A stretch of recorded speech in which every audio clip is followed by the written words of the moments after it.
Thank you, Leona.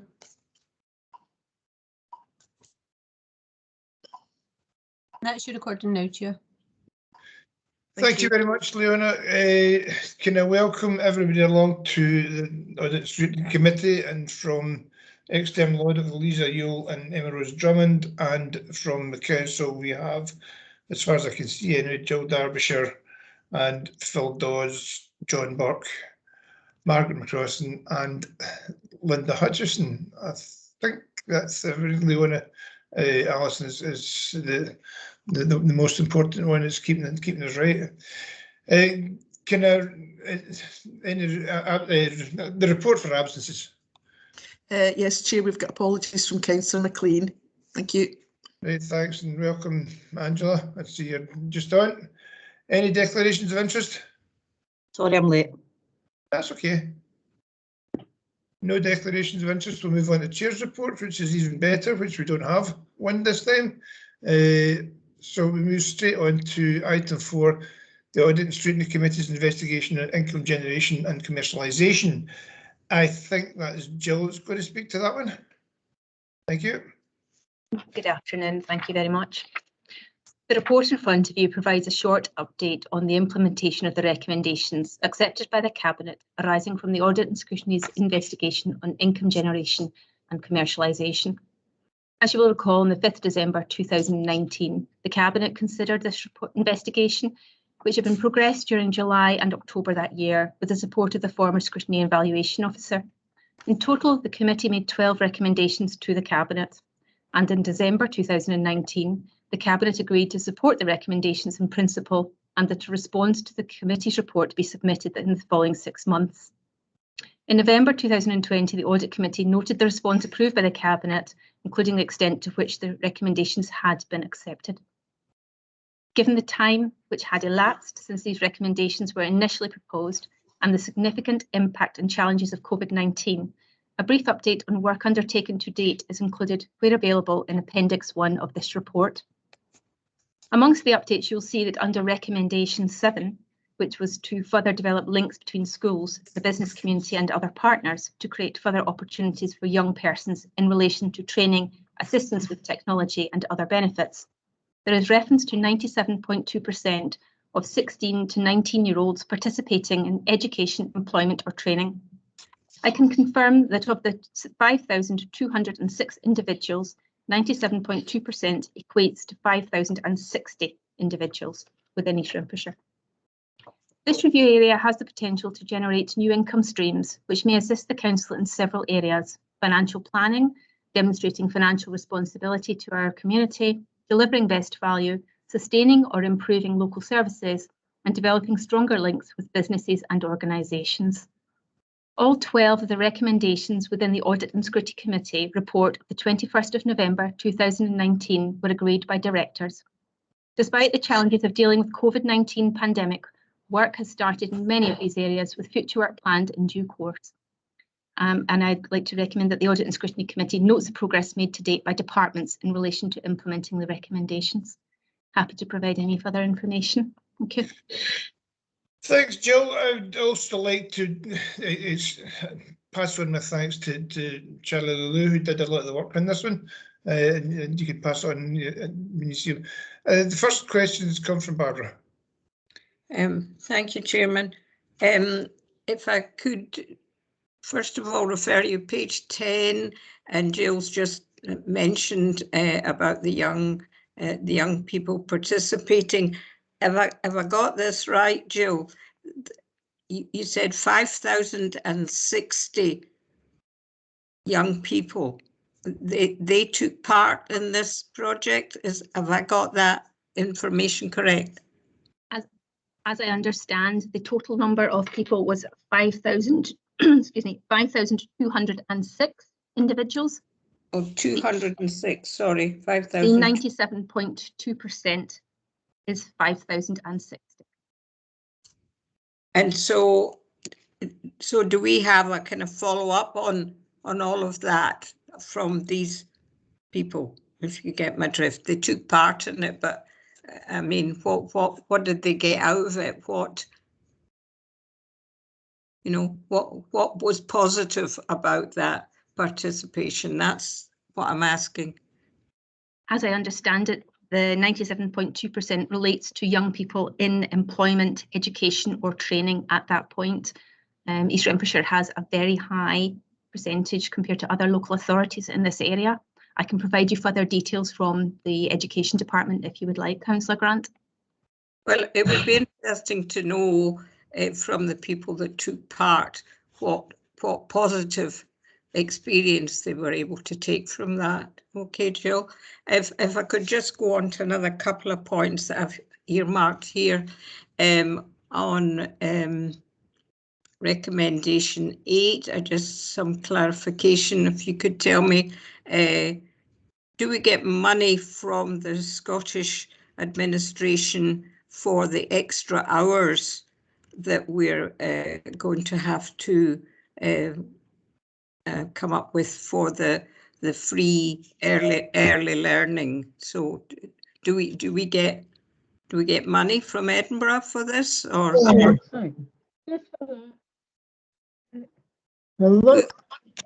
who deals with that? Don't know. Margaret McCrossan, would you like to come in on that one? I suspect the most appropriate. Thank you. So it's sorry, recommendation 8. Recommendation 8. The first paragraph, and it's talking about the transition from. I think it could tell you, Margaret, no, we don't get the money from Scottish Government. They don't pay for it. The Scottish Government don't give us any No. money for that. Is that what you're telling me? Yeah. Can you Right. sorry, can you ask that question again, because I couldn't find the reference in the text here. Right, okay, it's page 10 and it's talking about the wraparound care service, the transition from the provision of 600 hours to 1140 hours of free early learning and childcare. And I was asking if we got money from Edinburgh for that, or do we just find the money somewhere? What's happened is we are having the money provided to give children more core hours, so they'll get 1140 core hours. In the past, we had teachers in place who covered the 600 hours that children were entitled to, and they were also there for longer than that period, so that parents could buy extra hours. Now we've got these teachers and staff in place, but now the government is funding 1140 hours. So effectively the government's paying for 1140 core hours. Some parents will still find that isn't really enough to suit their own circumstances, and they will want to buy further wraparound hours out with that. As we're getting the funding for 1140 hours, that's an increase in funding, but obviously the teachers can only be there at one point. So if we're having to have even further hours, then the council has to deal with those themselves. So we're not getting increased funding for the wraparound hours, but we are getting increased funding for the core hours, if that makes sense. Okay, that's helpful. And my last point that I specifically earmarked was to do with the business of electric cars, which is something that's come to the fore more recently in this last 6 months particularly. And I just wondered, as a way of us getting money in, do we have charging points that the East Renfrewshire Council are responsible for, that people pay for to get their cars charged? What's the answer to that? Do we have that, or are we going to have that? And are we charging people if we do have it? And if we're not, why are we not? Margaret. Yes, at the moment, the system is designed to encourage people to take up electric cars. We do have a number of electric car charging points, and they're very popular. We're actually increasing the number because they are popular as more and more people move over to the electric or hybrid cars. But at the moment, there's no charging for them. We expect that in future,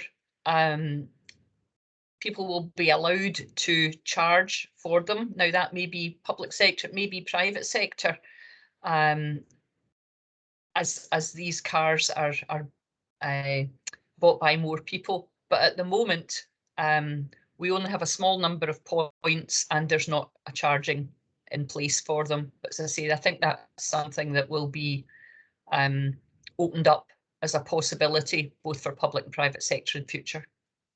So in the meanwhile, the electricity that's being used for these charging points, so who's paying for that electricity? Is it somebody's paying for it? Who? Yes, that's coming out of the council at the moment. Well, I don't think that's going to be a satisfactory arrangement for the future, is it? Is it? Well, that's what we are at the We moment. wouldn't be able to provide points for everyone, for all the cars. Some people, of course, have points that they charge at home, but we wouldn't be able to provide all the points that would be required by people out and about. Well, I mean, clearly, if you've got a car that needs to run on petrol, you've got to pay for the petrol to get it to run. If you've got a car that runs on electricity, you've got to pay for the electricity to make it run. I'm assuming it doesn't. I mean, the Good Fairy doesn't come and provide that. So at some point, somebody's got to pay for the electricity. That's what I'm trying to establish. And if it's the council paying for the electricity, I don't think that is a satisfactory arrangement for the future. That's all I'm saying. I see your hand up, Phil. This has been a temporary arrangement to encourage people to move over onto electric cars. It's not something that I would expect that councils would be expected to do going forward for all electric car use. I think going forward, as you said, in future, the arrangements will be different. Phil, do you want to comment on this? Yes, just to say there is a review underway of the charging policy in relation to electric vehicle charging points underway at the moment, and there is a assessment being undertaken by the city region as opposed just to the council area, because obviously people may live in East Renfrewshire but work in Glasgow or the other way around. So a review is being undertaken, and I've no doubt the outcome of that will be reported to the council at a later date. So it is an issue, Councillor Graham, that we are aware of as a council, and it is being looked at. Thanks, Phil. Annette, do you have a question for Jill? I have several questions, Jill, so I'm apologising in advance. If you don't have answers just now to them, if I could send yourself and the chair and vice chair them after the meeting, but it was just as they were occurring to me as I was reading through the papers. On recommendation 1, it states this is to establish a new policy on commercialisation. It does say that a policy is being prepared and this is going to be considered by the corporate management team. When will this be considered by the corporate management team? And more importantly for the committee, I imagine, when will this be passed to the Audit and Scrutiny Committee? I'll just keep going. I'll keep going through them. On recommendation 2, when is this? This is, I want to know when it's planned that this will be progressed, because it says the recommendation's put on hold and it will be considered as an option for the future. I want to know when that will be progressed. Recommendation 3, with the events, what progress has been made on this? It said work is ongoing to attract a number of high quality commercial events.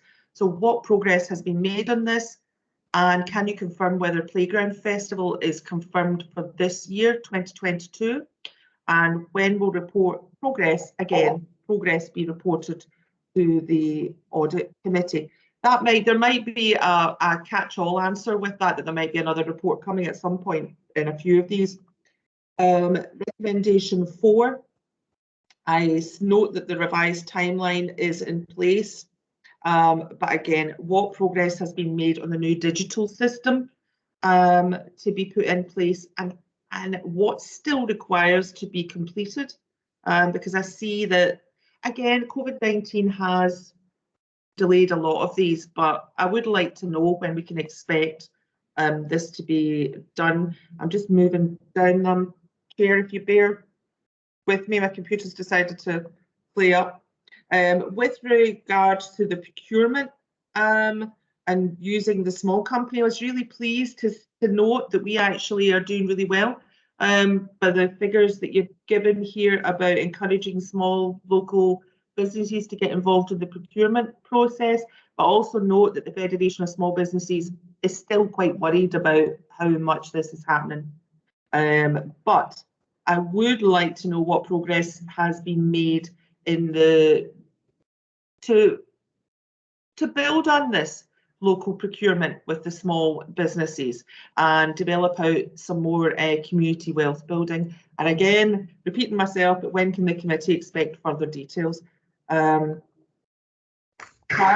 touched on the next one. It was recommendation 7 about the young people, and I think there's a lot of really good stuff reported there in that section. There was one thing I was wondering. I've been along to Young Enterprise Scotland. They're a fantastic organisation. They're based in Rook and Glen Park. They didn't have that many links with East Renfrewshire, and I wondered what work had been done to strengthen that with Young Enterprise Scotland, given that they actually are based in East Renfrewshire. I'm getting there. Recommendation number 10, there's a lot that's been taken from that. I think we had about 11 recommendations, and it's great. I think Charlie in the committee, I mean, a lot of work was done, and a lot of these have been taken forward, but some have not been. For example, fleet services, leasing of storage units, commercial units, grazing lets, asset management, and taking a more commercial approach to managing vacant buildings. That's really important. We can't have them sitting empty. So the question is, when will these ones be looked at? I know we are perhaps expecting an asset management report sometime later in the year, so that might be covered by that. And the last one was the public car parking policy. I understand that it's saying that because we've still got the work from home initiative, that normal travel patterns have not been resumed, but I wondered if any progress had been made on this at all, because it really would make a huge difference. And I know something myself and Councillor Miller have spoken about or spoken on previously, but it would make a huge difference. That's me. Thank you. You missed out. And we've had a meeting with the HSCB. Okay, thanks very much for your questions. Thanks, Jim. Do you have any answers, Jill, or do you want to come back to us? I think I would best to come back to the committee and update you on all your questions. I've taken note of them, unless anybody else who's attending for a different report wishes to comment on anything specific. Thank you. I see Councillor Swift's got his hand up. Do you have a question? Is it some of the same things? It's some of the same things, and I'd like to pass comment and really on 2 of the areas.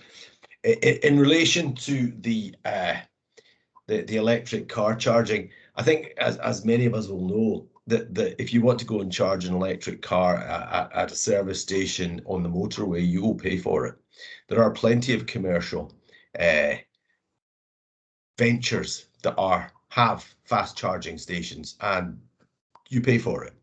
There is no rhyme or reason why the council taxpayer should subsidise those who wish to drive electric cars. That would be my view. The other thing that's always important to remember is displacement of electric vehicles for petrol vehicles has a financial consequence. It already, despite there not being that very many of them, relatively speaking, and despite people not driving very much over the last 2 years, the annual cost is in the billions of pounds to the Exchequer on fuel duty. So there's a cost to the transition to electric, and there's a cost across a whole range of different domains, and they all mean less revenue and more costs.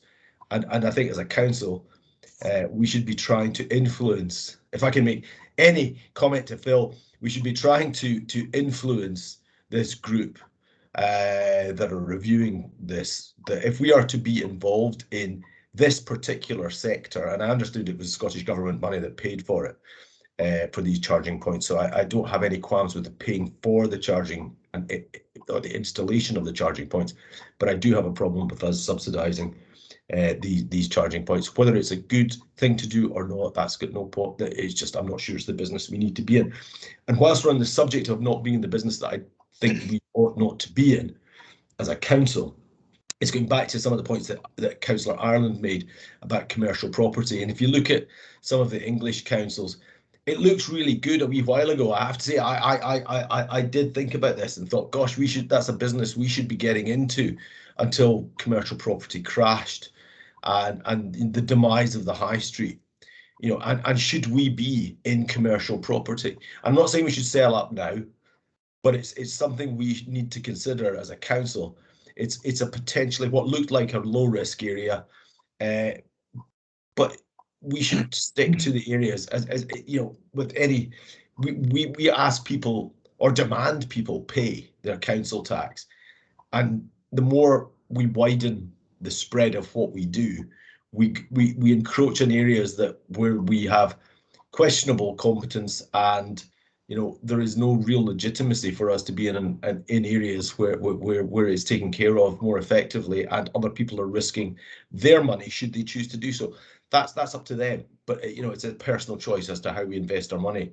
But I'm not sure it's a personal choice to taxpayers how we invest their money in things that that could be considered speculative. So that would be my general thought on commercial property, is that probably that's an area we ought not to be in. Thank you, Chair. Thank you very much, Jim. I can give you an answer, or an answer of sorts on your last one. That when we were doing this investigation, Barbara and I met with John Cornett about the thing you're talking about, whether it's buying up properties and leasing them, and this was just before everything went. They'll say it goes tits up. So there are some councils in England that John had pointed out that own service stations, that own various different things, and once it went crashing, the councils were really struggling. So from what you said, that we, I think as a committee, agreed wholeheartedly that getting into commercial and leasing commercial properties was not an area we wanted to not something, a road we wanted to go down. Jill, I don't know, do you want to say anything on that or not? To see Annette with her hand up again. Do you want to ask your question and see what happens? We can take it was just on the back of that, and to touch back on what I was, it was that asset management report. I know we've discussed it before, but I just wondered if Jill had any idea of when we might see that back to the audit committee. I'm particularly keen to see it. I think I'd like to know how many buildings we have that are sitting vacant at the moment, or perhaps have organisations in them that are not paying rent. So I'd be really interested to see that. Linda, see you quickly. No, it was really just to that sometimes when proposals are taken forward that are made by the committee, implementing them really falls to the Cabinet rather than the Audit and Scrutiny Committee. I mean, the Audit and Scrutiny role's obviously got a role in seeing how implementation of these recommendations is being progressed, and that's why there is a report on the agenda today. So it may be that Jill's able to come back on some things, that we can circulate some stuff by correspondence, but it'd just be useful to be clear if you're looking for a further formal report to come to the committee at some stage, either before the election or possibly to be considered by the committee after the elections take place. I mean, as you know, the committee is not a decision-making body, and we can only get an update on where things are being progressed that you've recommended. So it was really just to make that point. Okay, everyone quite happy with it. Jill, do you have anything else to say, or do you want to just put it all in an email and correspond with us? I am, of course, happy to provide an email update I think Margaret McCrossan has her hand up. I don't know if you'd like to add anything else, Margaret. Margaret? Yes, just one final point on the commercial business properties. Obviously, what's going on down in England with people investing in shopping centres and hotels and all sorts, it certainly gave me lots of concerns, and I wouldn't like to have been taking that level of risks. And very glad, with retrospect, that we weren't tempted to go down that route. But whereas we do have some commercial properties, Phil will keep me right on this one, but I think you'll find that we tend to be involved in commercial properties where it's to help with economic regeneration, or where the market is not operating satisfactorily and there's not demand for properties in an area. And it's better to have something that's open and kept going with the council as a landlord, rather than perhaps areas having no commercial facilities at all. So I don't think we're anywhere near the same, or even aspiring to the same level of commercialisation that's been seen down south. And of course, I see Phil's now got his hand up. Yeah, just to confirm, Margaret's assessment is correct. We tend only to get involved if there is a perceived failure of the market. We don't otherwise become involved. So Margaret is correct with her summary. Seems like a good idea. Anyone else have any questions, any points, anything else?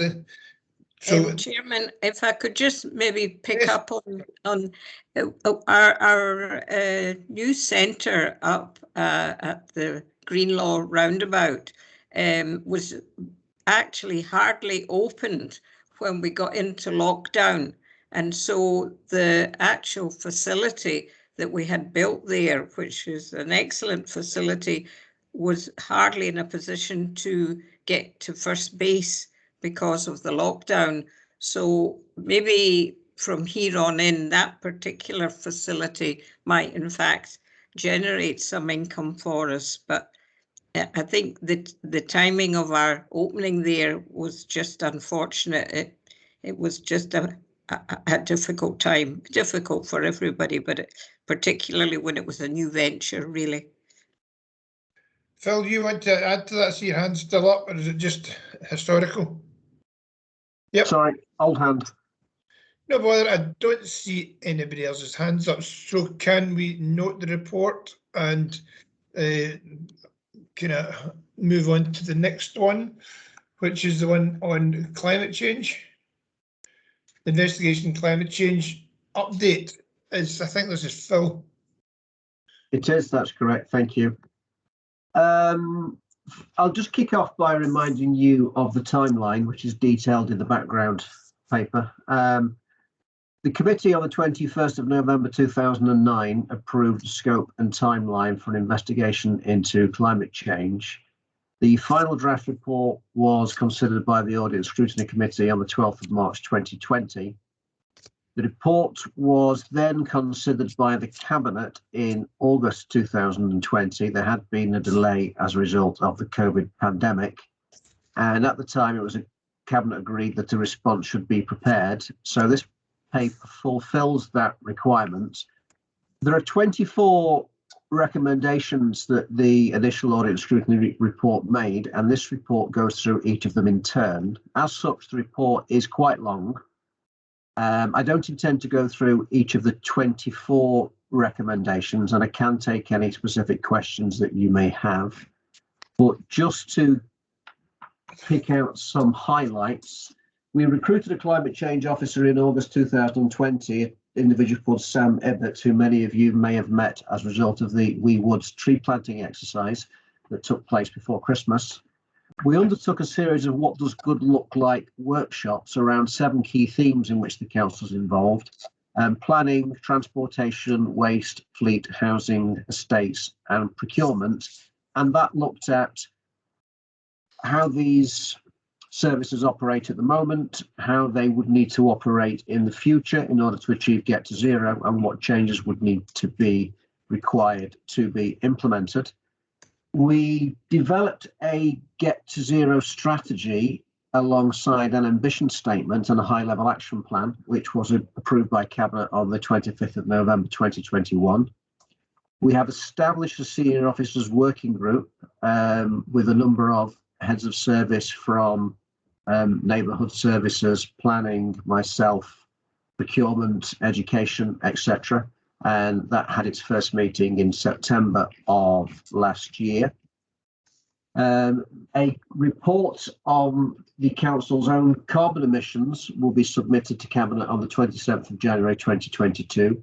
We have previously submitted reports on carbon emissions in previous years, and this report details the Council's current performance in relation to emissions and looks at how we can reduce them further. Recommendation 11 noted we need to look at the positive or negative impacts on any capital projects. So that has been included in the capital project appraisal form considered by the Corporate Asset Management Group, and that form will be included in the capital investment strategy update, which I think will be submitted to Cabinet in February 2022. In relation to recommendation 12, a climate change impact assessment is being proposed for all new policies, plans, buildings and operations, which will assess for any new policy or building what the impact that will have in relation to the Council's emissions. I would anticipate that that would be submitted to the Council's Cabinet in April. That provides just a potted summary of some of the recommendations and responses to the recommendations in the report. As I say, I don't wish to go through them all, but I'm happy to take any questions that the committee may have. Thank you. Thanks, Phil. Can I, first of all, express my thanks to Charlie Lulu and Jill Derbyshire for all the work they did in preparing both these reports, because they did the main bit of work. Okay, a lot of the committee did the work alongside them, but both Jill and Charlie did all the work behind the scenes and brought all this forward. So I can publicly thank them. Annette, you're first hand up. Thanks, Chair. Can I just repeat what you said? Just again, huge thanks to Charlie and Jill for this. There's a lot of good stuff in here and a lot of stuff really moving forward. I do have a couple of comments to make on recommendation 19 and recommendation 20, and then a separate point. On recommendation 19 about that a review be undertaken our approach to public transport to ensure it's sufficiently sustainable and tailored to residents' current and future needs. I note that there has been no review, and saying that it is just down to SPT and private companies. I'm slightly disappointed in that, because I would have wanted some work to be done, or it started to be done, and please correct me if I'm wrong, and I just haven't seen it in the report, using the new transport bill and the bus partnership fund that was part of that. Now, I mean, there may be work undertaken, so if that is happening, that would be great if I could have details. But I want to know what work has been done to look at where the gaps are in our public transport across the authority to address those residents' needs and solve these problems, and also with active travel routes as well. Example, and one that really struck me, Chair, was when we were looking at the leisure centre yesterday. There was talk about active travel and cycle lanes, but coming from Ward 4, Ward 5, there's no, or very, very extreme limited public transport to go to the new leisure centre, or cycle lanes for that matter, coming from that direction. So if there was any information on that, if anyone could answer that for me, what's being done. Recommendation 20, with regard to the leisure centre, what environmental measures will be installed in the new leisure centre? What will the building CO2 output be? And will this be adding to the council's CO2 output or reducing it? I'm very interested to find as part of that, under that recommendation 20, how we're sitting with that. The only other point I wanted to make, and it's something that I spotted a couple of things in this report, albeit I welcome most of it, Chair, but I was actually really disappointed to see that there's a couple of delays on really important pieces of work. The member officer working group, I see, has been put back until after the election. We're nowhere near Purdah. We've still got months, a couple of months of work before we reach that stage.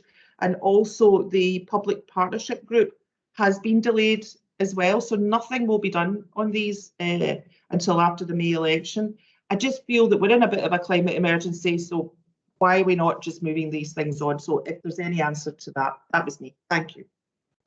Thanks, Nanette. The first thing I would like to say is that as far as your bus routes down, shall we say, Eastwood Means Road or from Newton Mearns down there, the former councillor Alistair Carmichael and I did quite a bit of work to try and get a bus route from Eagleston and Netherley down that way to go to the health centre to start off with, where the leisure centre was on there, but to carry it on to the QE2 hospital when it opened.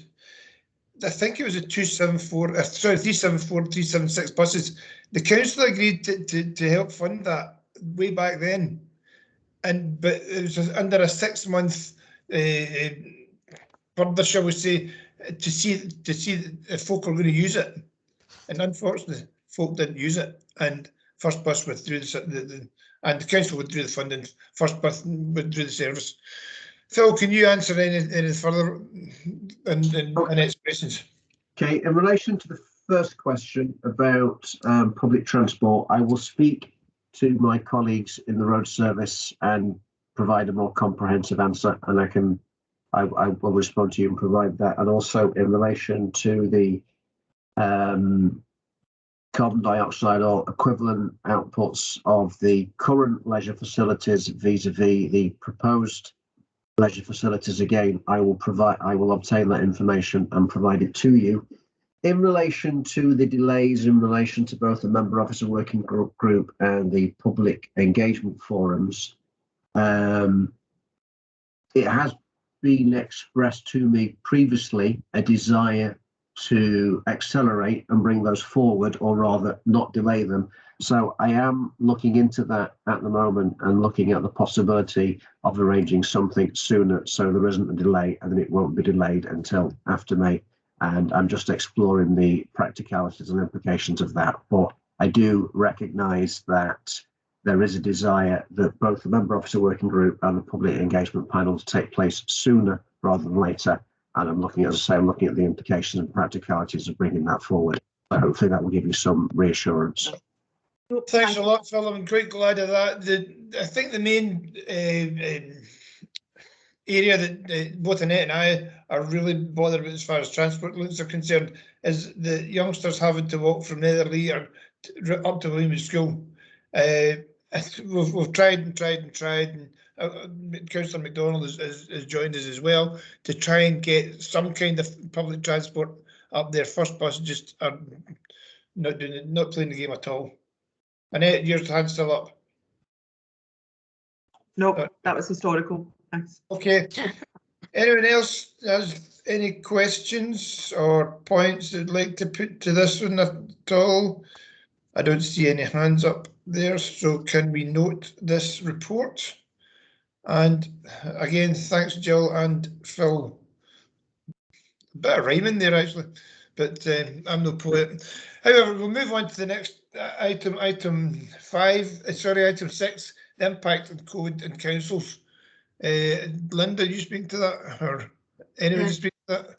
Yeah, no, that's just to introduce it. So this provides feedback on the National External Audit Report on the impact of COVID-19 on the Scottish Council's benefit services. So under the committee's specialisation arrangements, the members who are leading this review are Councillor McLean and Councillor Swift. The feedback's been provided by the Head of Communities, Revenue and Change and the Senior Revenues Manager and is there for your consideration. Anyone get any questions on it? Don't all rush. I don't see any hands up, so I think once again it's for noting, and I take it everyone will understand the challenges we face by the council through the COVID and the way things have gone on over the years. Okay, we agreed to note this. Thank you. Once again, we move on to item 7. It's a work plan update. Okay, so following approval by the committee in April of the 2021-22 annual work plan, to the extent it had been delivered and developed by that stage, this report is asking you to note and consider performance thus far this year against the work plan, and that's as set out in Appendix 1 to the report. Agree that a further report and performance against it be submitted to the final meeting of the committee in April prior to the local government election, and note that the 2022-23 work plan will be submitted to a future meeting of the committee. Amongst other things, these plans help the committee to schedule and prioritise its work over the course of each year, and whenever they're considered, it's always highlighted that the plans are effectively live documents and that their development will continue. So, for example, the plan now contains updates on some external audit issues on which information has been received since April. Also, as